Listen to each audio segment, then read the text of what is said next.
第10章，我阁看见另外有一位大力的天使，对天降落，满云彩，头顶有擎，面亲像日头，两骹亲像火条，伊手内摕着小册卷，是掀开的。伊正骹踏海，倒骹踏地，大声喊叫，亲像狮吼叫。喊叫完了，就有七雷发声。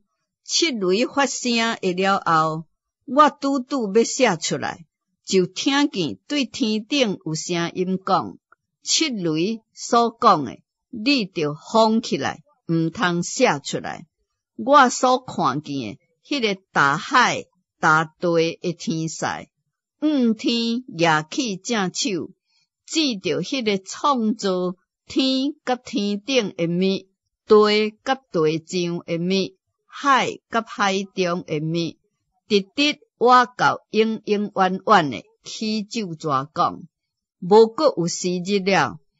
独独伫第7位天使喷号发声的时阵，上帝的奥秘就成全了，拄亲像上帝所传予伊仆人众先知的佳音。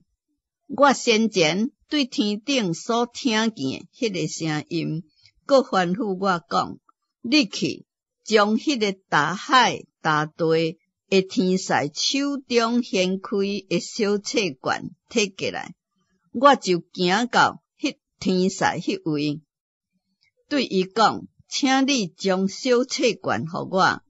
伊对我讲：你摕食尽了，就互你的腹肚发苦，总是伫你喙中要甜亲像蜜。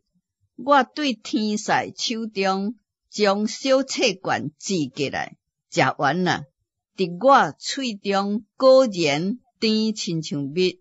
食了以后，腹肚觉得发苦。天使对我讲：你的确指着多民、多国、多方、多王，各讲有言。